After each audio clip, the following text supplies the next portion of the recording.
নমস্কার বন্ধুরা, SB academic সেন্টারের প্রত্যেকটা ছাত্রছাত্রীকে স্বাগত। দেখতে পাচ্ছ আজকে আমি উচ্চ মাধ্যমিক 2026 সালের ভূগোলের চতুর্থ সেমিস্টারের প্রশ্নপত্র নিয়ে আলোচনা করছি এবং চতুর্থ সেমিস্টারের প্রশ্নপত্র যে সমস্ত প্রশ্নগুলো দিয়েছে সেই প্রশ্নগুলো তোমাদের সামনে আমি তুলে ধরছি।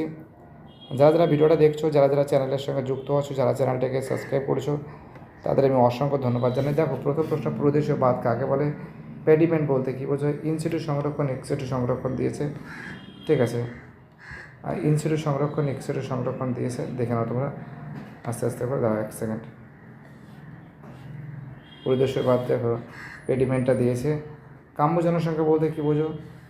মানব দারিদ্র সূচক, ইমিগ্রেশনের মধ্যে দুটো পার্থক্য, মানব কল্যাণ দৃষ্টিভঙ্গি দিয়েছে, ঠিক আছে।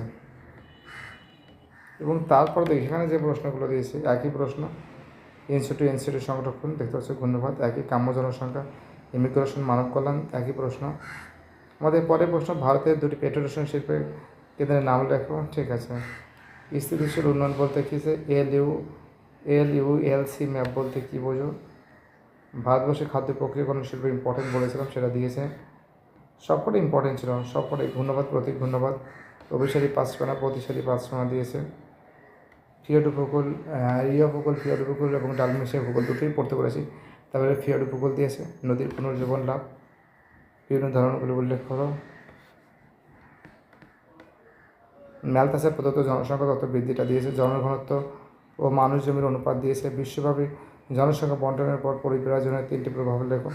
জনসংখ্যা নিয়ন্ত্রণের 3টি প্রয়োজনীয় উল্লেখ করো।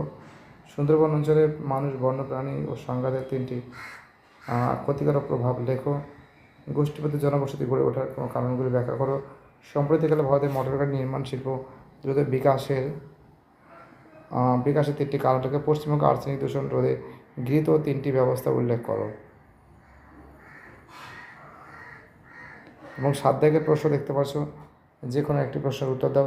বায়ুর ক্ষয়কার্যের ফলে সৃষ্ট ভূমিরূপ, ফলে সৃষ্ট যে কোনো 5টি ভূমিরূপ চিত্র সহ বর্ণনা করে এবং নাতিশীতোষ্ণ ঘূর্ণিপাতের উৎপত্তি ও বিকাশ পর্যায়গুলি চিত্র সহ আলোচনা করতে হবে। এই দুটো প্রশ্ন কিন্তু ইম্পর্টেন্ট ছিল। তো যাই হোক, পরীক্ষা তোমাদের খুব ভালো হয়েছে দেখে আমার খুব খুশি হয়েছে। বাই, টাটা, সবাই ভালো থাকবে।